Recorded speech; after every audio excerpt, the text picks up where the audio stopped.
So you can go and get a free sample of the book, or the other thing that I can do for you is read your story. And this is what I would like to do right now. This is the photograph that comes with the story. This is my dad. And this particular story is extremely important. My dad had suffered from a horrible bout with cancer. When he was here in the United States visiting me, we took him to emergency to the hospital. And I must say, with great joy, he was saved. And he had another shot at life, and I had another shot at having my dad with me for much, much longer. And it was so. When I finally came to see him in Sicily, a matter of months right after he was released from the hospital, this is where the story takes place. So I'm going to put it up here on the screen, and I want to do it without using my glasses, because every time I use my glasses I look ridiculous. So I have a super huge here. So for all of you that are watching me right now, this is me now reading. My eyes will not be looking at you, rather at the big screen below me that has everything. So The Gardener, written by Stellino. Just like every morning, I rose slowly out of bed and said my morning prayers. I petted my two cats, Luca and Luigi, sleeping next to me and my wife Nancy, and headed downstairs to make coffee. We all sauntered down the stairs, slowly into the kitchen. I fed the cats, made some coffee, poured me a cup, and stepped outside into my garden, my pride and joy. I walked along the path that borders all around the property and sat down on my favorite bench. Despite the early summer days, the temperature at this time of the morning was just perfect. A light, cool breeze waved through the flowered bushes and into the rose garden.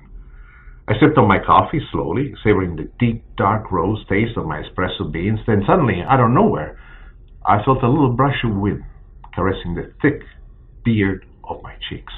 Ciao, papà, che si dice? Hey, Dad, how you doing? I said in Sicilian dad. Arrivaste come lo sciuscio vento. You came this morning, riding the wind. Every time I think of my dad, I speak Sicilian.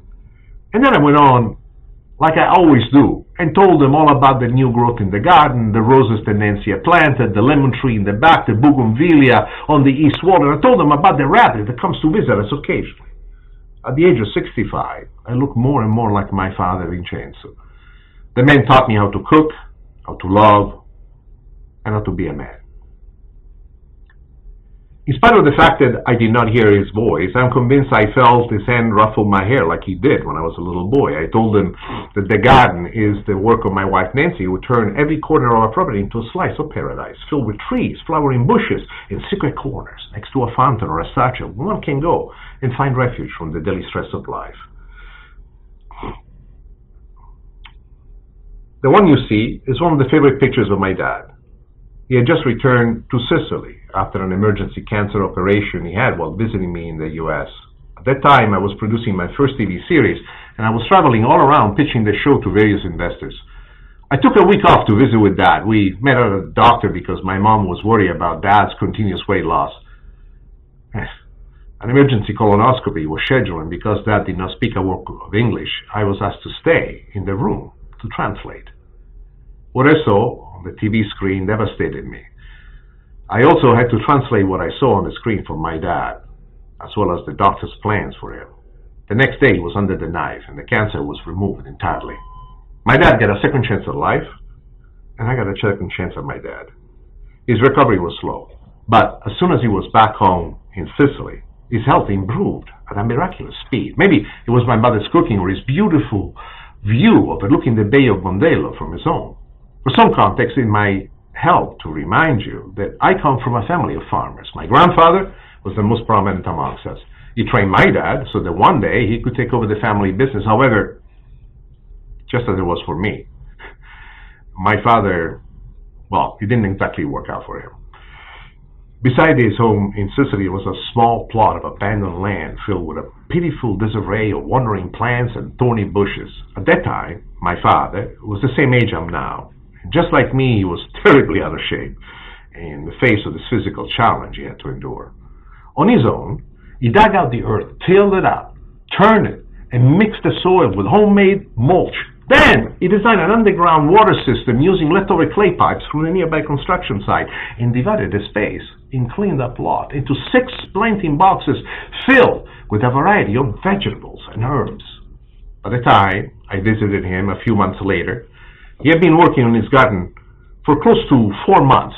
Amazing! His cucuzze, wild Sicilian zucchini, grew as tall as him. I stood in the garden, still in my ridiculous linen suit, while he was down on his knees cleaning up the dead leaves. Then he turned toward me, and with a rascal smile he said, "Hey, Nick, do you want to see how I watered it all?" "Si, Papa, fammi vedere," I responded. "Yes, Dad, show me." He pulled a lever on the side of the wall, and the pipes underground came alive with a loud gargle, followed by dancing streams of water all around us, as if guided by mysterious forces. His sprinkler system filled with raised vegetable boxes all around, and my fancy shoes, the linen suit, were all soaked and caked in mud. I did not care. It was fantastic. My dad Vincenzo was laughing out loud. "Guarda, Nicola! Guarda! Look, Nick!" He was as giddy as a child on an ice cream stand. He was jumping up and down, pointing out all the magic water appearing around us.